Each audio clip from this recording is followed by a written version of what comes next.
Le stress est l'un des principaux défis de la santé du XXIe siècle. Le stress touche de plus en plus de personnes, et ce, dans toutes les strates de la population. En matière de stress, il est important de faire la distinction entre deux choses. D'une part, qu'est-ce qui déclenche réellement le stress chez moi? C'est en fait très différent d'une personne à l'autre. L'un va être stressé par ce collègue, l'autre le trouve très bien. Moi, par exemple, je suis stressé par les embouteillages, alors que d'autres personnes s'y sentent bien. Bien sûr, il y a des classiques. L'accessibilité permanente, par exemple, ou la pression des délais, des craintes particulières comme la perte d'un emploi. Mais il y a aussi des problèmes globaux qui nous concernent tous, comme le changement climatique, les guerres, etc. Tout cela crée un contexte propice au stress. Mais indépendamment de ce que je trouve moi personnellement stressant, la réaction de l'organisme au stress est la même pour tout le monde. Il s'agit d'un programme évolutif ancien qui nous aide à faire face à une menace perçue comme aiguë. Et bien sûr, il s'agit toujours d'une question d'énergie. L'énergie, par exemple, pour fuir. L'énergie pour se battre. Il s'agit donc de fournir de l'énergie. C'est tout à fait sensé pour une situation de menace aiguë, et c'est aussi une bonne chose. Mais lorsque cela devient chronique et que nous sommes en permanence en mouvement, par exemple avec des muscles tendus, du sang dispersé ou des changements biochimiques, cela commence à devenir problématique.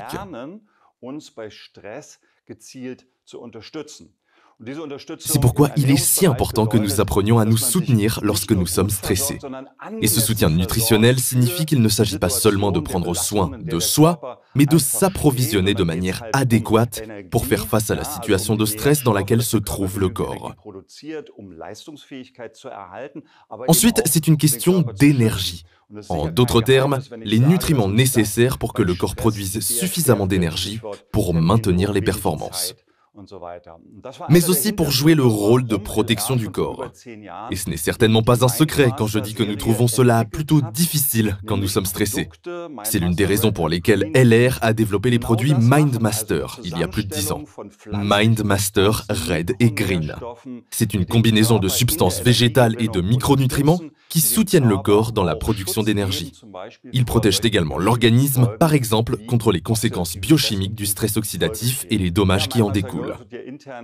MindMaster Gold est également connu en interne sous le nom de boisson de bonne humeur. Il ne s'agit pas seulement de sa couleur dorée et de son goût frais et fruité, qui est déjà une expérience agréable en soi, mais de micronutriments tels que la vitamine D, qui est importante pour la production de sérotonine dans l'organisme. Il s'agit aussi de micronutriments comme la vitamine B12, qui est également un élément important de la production d'énergie. De plus de Q10 que l'on trouve dans MindMaster Gold et qui est l'un des nutriments clés, en particulier en cas de stress pour la fourniture d'énergie. Et enfin, il s'agit de son goût frais et fruité. En parlant de goût, de compatibilité, une autre bonne nouvelle. Pour ceux qui auraient eu quelques difficultés avec MindMaster Green en termes de tolérance à cause de l'extrait de thé vert, celui-ci est remplacé par du thé blanc, ce qui améliore la digestion de manière significative. J'attends avec impatience de nouveaux rapports sur votre expérience. Je vous souhaite beaucoup de succès avec MindMaster Gold.